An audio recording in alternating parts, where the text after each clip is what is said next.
He said, "Are you ready?" Yeah, I was trying to get one more little note in before we started the show, but we're ripping and roaring here on this Friday morning. Oh, it's gonna be a Ready or day, not, here we come. right?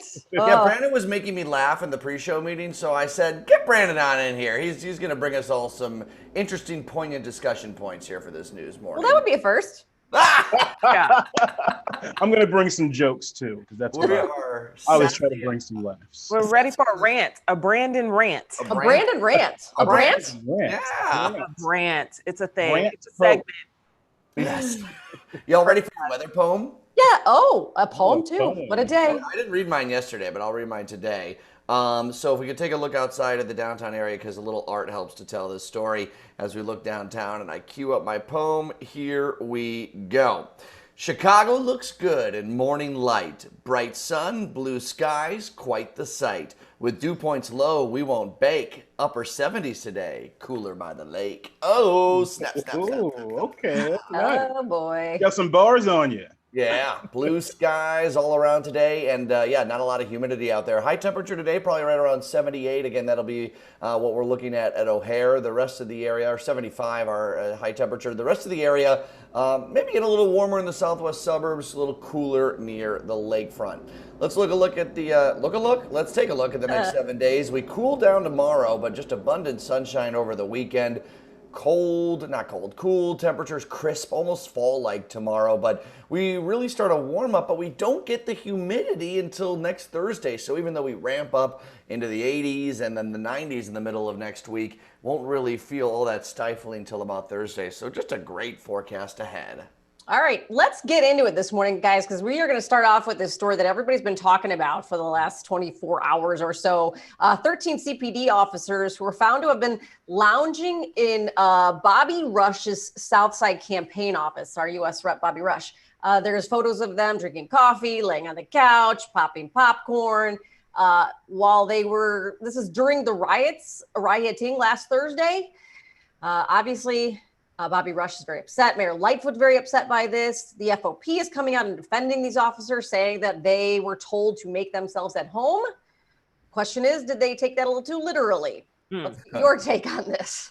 I know, Felicia, you were upset yesterday. We were texting back and forth, to say the least. Yeah, I mean, this is exactly the culture that Mayor Lightfoot is trying to get rid of. This is exactly the reasons why people are protesting. It's just police that go too far and take advantage of the situation. Serve and protect. Serve and protect. Those are action words. That's not happening. The rest of the city is on fire and they're literally sitting there hanging out.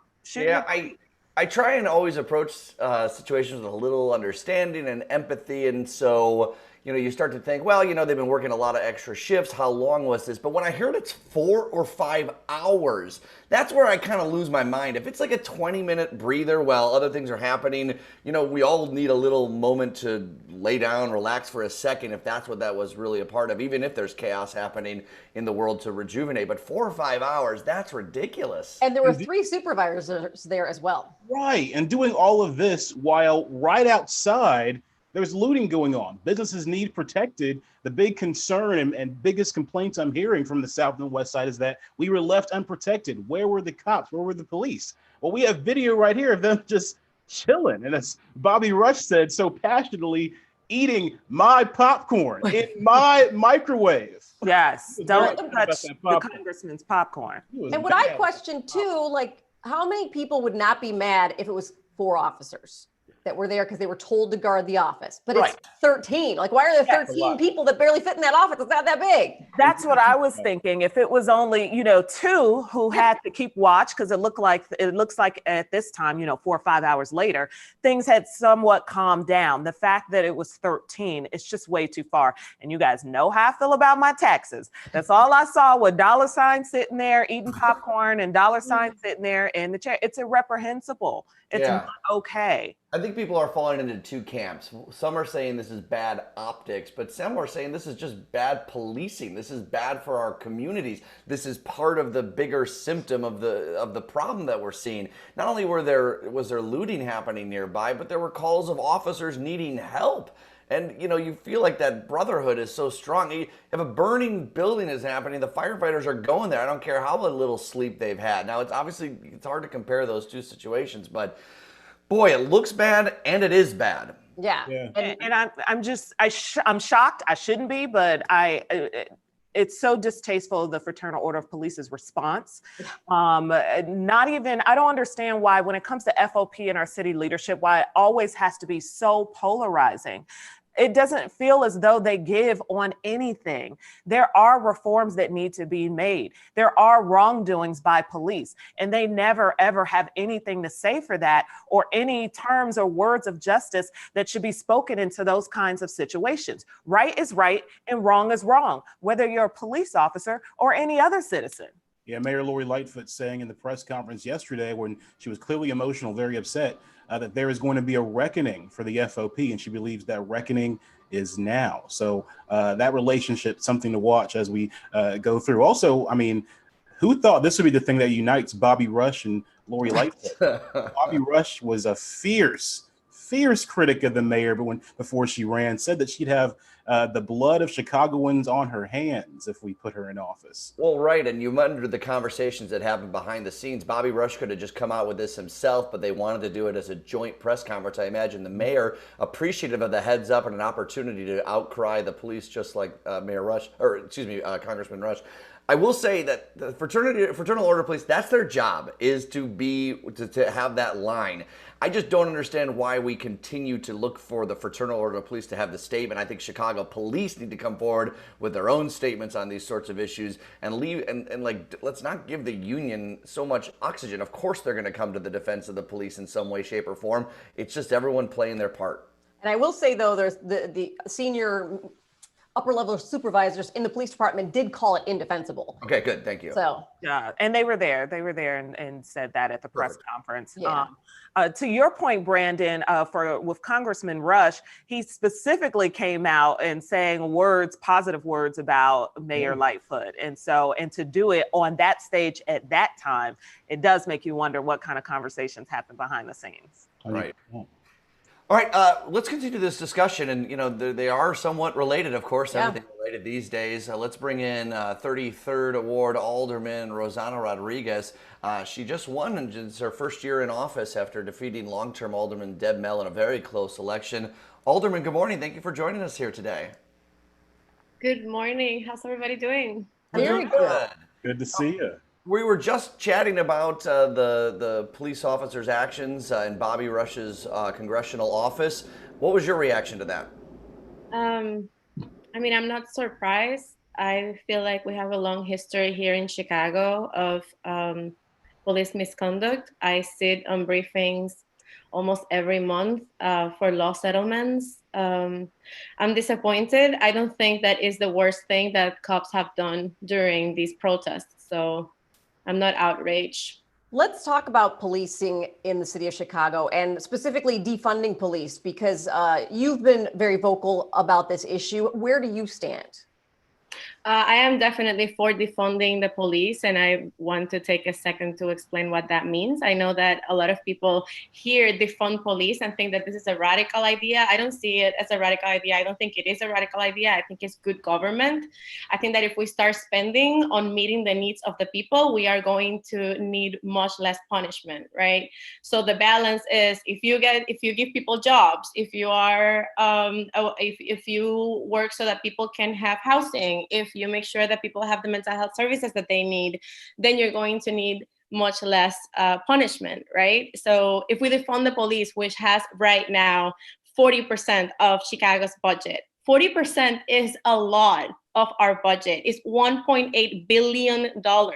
All of our social service agencies combined don't have that amount of money. They amount to something like $1 billion, like barely $1 billion.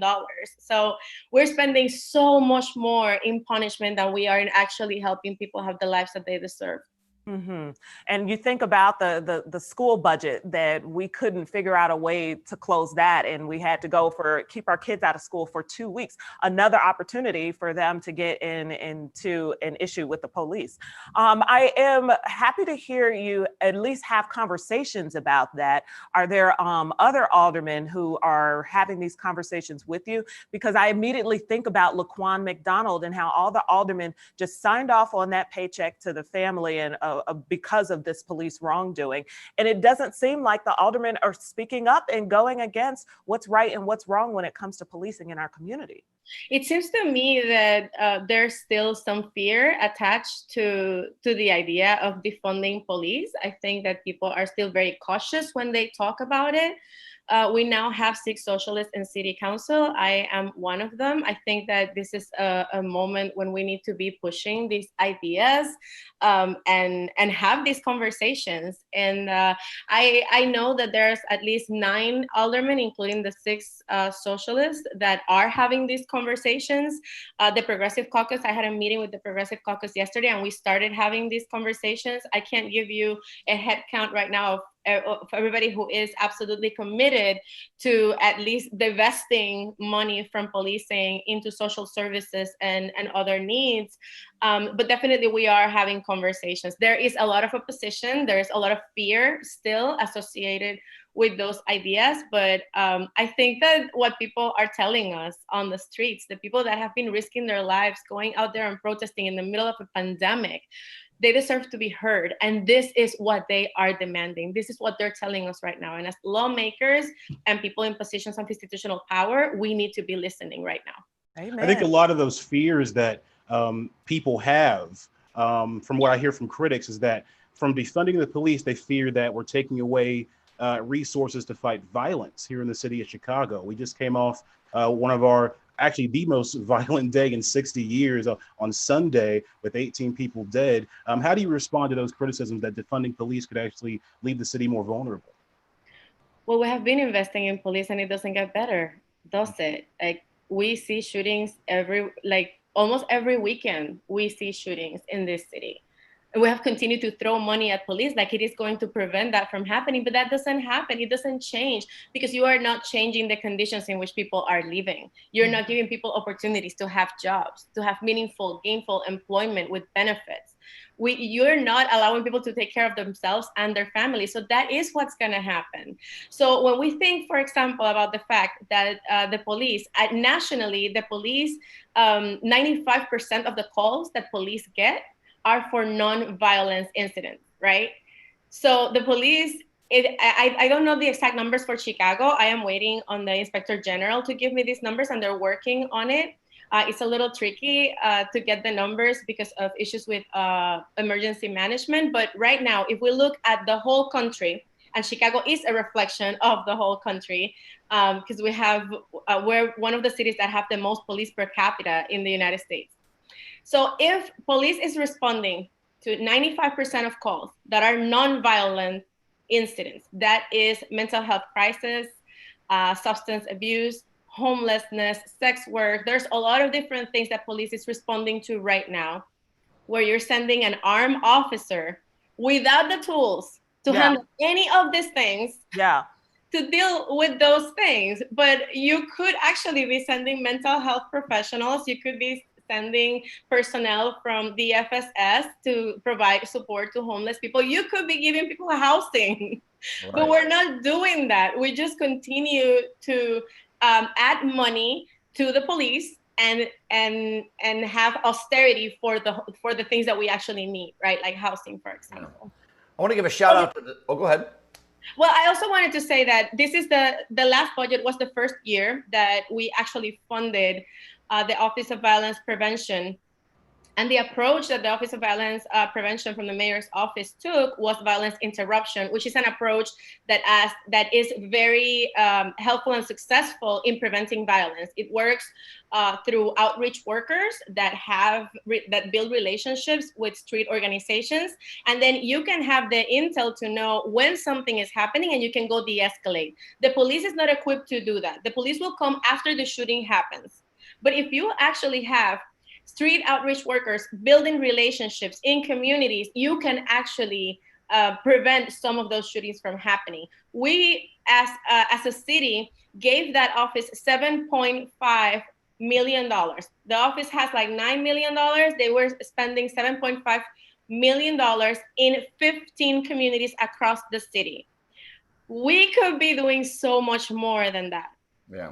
We spend about $5 million in policing in Chicago a day, in one day. And we are giving 15 communities in the South and West Side $7.5 million for violence interruption programming. We could be doing just so much more.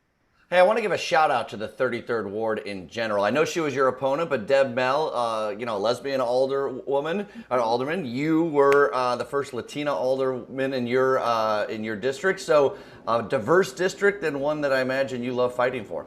I really do. People here really take care of one another. Yeah, we really appreciate your time. We're just scratched the surface. Please come back again. We got so many other issues. Yes, anytime. Have a good day. Thank you. Bye-bye. Let's get the information up on the screen for the alderman out of the 33rd Ward. Rosanna for 33 on Twitter and on Facebook, 33rdward.org online. Yeah. Great This is what the people voted for. The people voted for change, something different, and progressive conversations. And I think it's clear with this mayor, with these aldermen, this class of aldermen, this council of aldermen, that we got that. Hey, let's switch gears a little bit and talk a little about the coronavirus and efforts to make everybody a little bit safer. Brandon's got a story of someone doing good. Yeah, love this guy. So Delvin McCray, maybe a familiar name to you, Chicago's very own. He was a contestant on Bravo's Project Runway, the 18th season of the show. He's been pretty busy since being booted from the show. He's appeared in British Vogue a few times and started up his own shop here in Chicago. And now he's using his fashion design expertise to help frontline workers, giving them free masks and equipment. I wanted to do my part in adding some layer of defense to help the frontline workers combat it and everything, considering that all garments are made by human hands. So why not? And that's where it all started. So I just wanted to do my part and help in any way that I could. When it comes to these masks, do you design them yourself? Yes. I've been a part of collaborative efforts to donate masks and donate myself to local frontline workers that have reached out or that I know. And then as it became a strain on the company's funds, I had to start selling masks, and I was forced to lay off my staff entirely. So I'm working solo, completely alone. And I wasn't able to obtain any of the resources that they have for small businesses. And I'm just trying to, survive through all of this currently. The goal is as much as possible, but number-wise, I want to start at 1,500, goal at 25. And so far I've donated over 1,000 currently. And then I don't really have a goal as far as selling to the community. It's whoever wants it. They've passed, the order to have a face mask even enter stores, so people actually need them now, but there's no goal on that part. I'm just trying to offer something to the community. You can see Delvin McCray's information right there. His shop is on 1200 West 35th Street. You can contact him there at his website, delvinmccray.com. Great effort by him trying to get up to 2,500 masks, but is willing to do even more as he can. And he gave us actually a sample of what the masks are going to look like. He made actually ham face masks. And they're pretty fashionable. Yeah. That needs to be mass produced. Well, good news, guys. He's made some for you guys too. So on the way to you, so you'll be able to sport the jam and show it off a little bit. That's so cool. Yeah, really cool design and stitching, and it's good quality. And the fact that they are fashionable may encourage people to wear them a little bit more when it's fun like that. Yeah. And they don't mess up your beard, Brandon. They don't. They keep it. You can still see the beard. Yeah. That's what the Yeah, lady. I don't mind Brandon with a mask on. Not so bad, huh? You Prefer maybe. You want it to cover the rest of the face too, right? No, just the mouth. I do have beautiful eyes. Thank you, John. Yeah. Hey, the Riverwalk reopened today, which is, I think, a good news for a lot of people. Yes. And I'm happy about it, and maybe I'll go for a stroll if I can. I don't get how we can't have the lakefront open at this point. I'm sorry to say. If you are allowed, the Riverwalk is very tight in certain spots, and it is way easier to social distance along the lakefront on those pathways, because even if it's tight, you can just jump off into the grass or into the gravel. And go ahead, Amy. I'm just going to say this. It's also a lot bigger area for them to monitor, right? You're talking about 27 miles along the lakefront. And how do the city leaders and park district officials keep their eye on all these places to keep people from congregating? That is my only guess why that they're not doing it yet. Brady, our director, dropping a shot of a long, big space. Yeah, okay, I get it. And And it looks also, like- the Riverwalk has private security too, along with it. So they might have some help along the way. I don't know. They're also containing the hours that people can be on. So 5 to 10 a.m. is for runners and walkers and joggers. And then after that is for outdoor restaurant space and stuff like that. So I think that's kind of helping a little bit with space as well. Yeah, 'Cause it's that's gonna actually tighten- really smart. Yeah, if everybody were there at the same exact time. I I'm happy about this. I love running on the Riverwalk. When you make that statement, John, I immediately thought of North Avenue Beach. Yeah.